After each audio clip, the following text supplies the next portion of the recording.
Gracias, consejero presidente. Escuchando su intervención, la del señor secretario ejecutivo y la del consejero Nasif, no pude sino recordar a Gregorio Samsa, quien despertó una mañana siendo una cosa distinta de la que había sido cuando Kafka escribió La Metamorfosis en uno de sus mejores cuentos largos.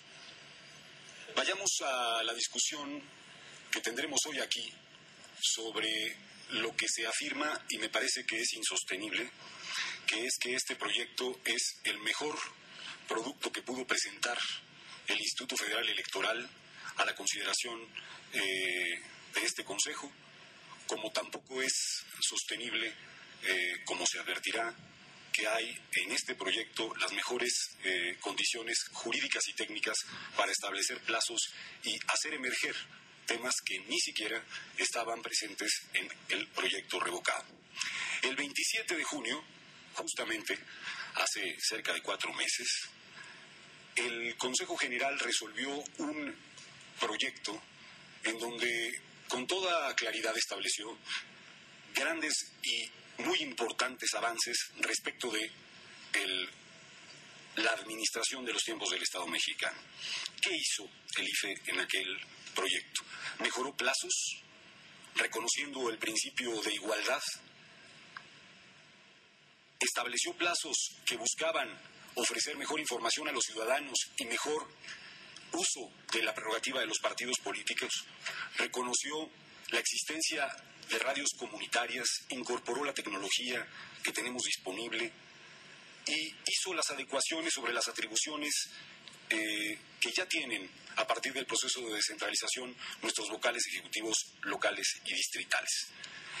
El Tribunal Electoral revocó este reglamento estableciendo un análisis del artículo 25 de la Constitución, en donde argumentó, dijo la Sala, que el IFE debía tomar en consideración a los sectores social y privado para que puedan concurrir en la regulación, ojo, concurrir en la regulación para impulsar y organizar las áreas prioritarias del Estado.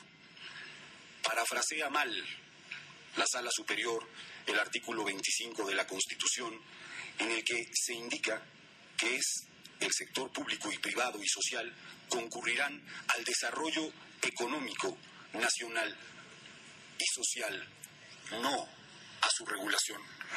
Por una interpretación del 25 constitucional que yo no comparto, es que el IFE fue revocado en términos del reglamento que se estableció en su momento. Ahora bien, ¿qué vino con posterioridad?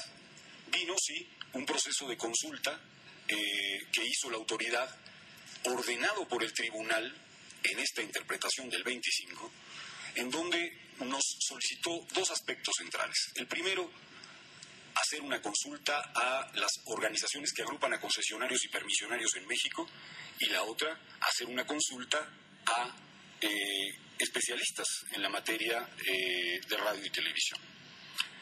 Nos ordenó una cosa adicional.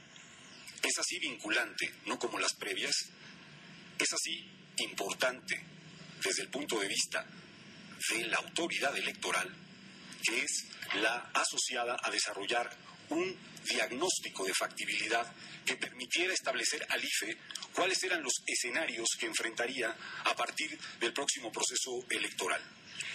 Escenario, por cierto, que fue presentado a la consideración del Comité de Radio y Televisión 4 días después de que el reglamento fue puesto a su consideración.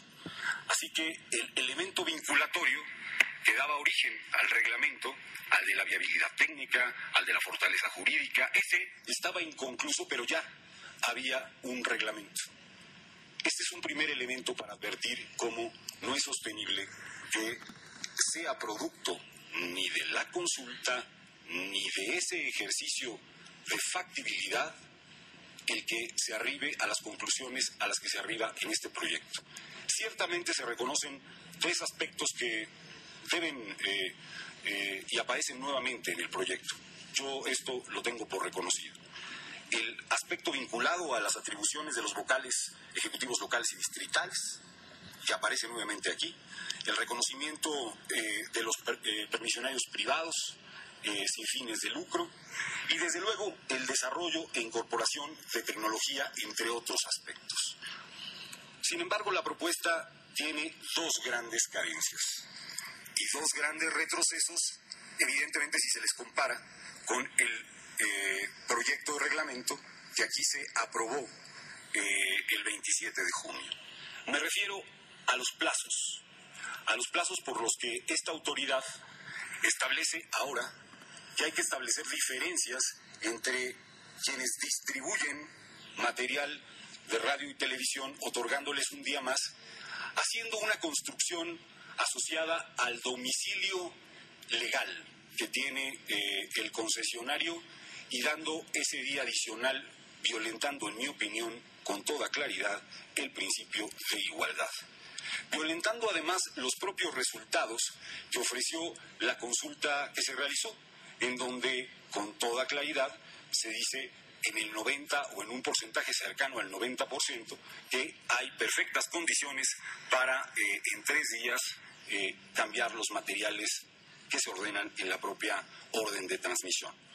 ¿Qué otro aspecto está aquí presente que debe valorarse en relación a este punto?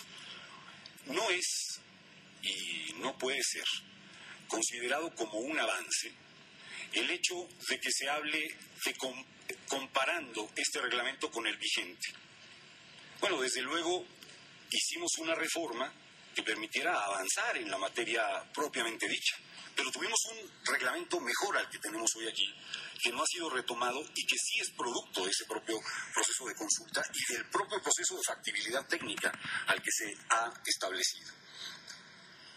Se nos ha dicho que cerca de 137 cambios de materiales se hacen en promedio en los procesos electorales. Se ha dicho eso y junto a eso se nos ha dicho que quienes tienen más estaciones de televisión y de radio tienen por ello un régimen de excepción.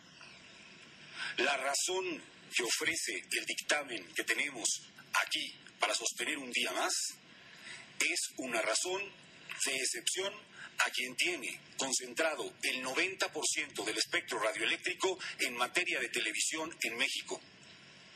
Ese es el avance que además nos dicen es el más grande proyecto que ha podido tener esta institución. Uno que con toda claridad, puso como condición de un día extra la concentración.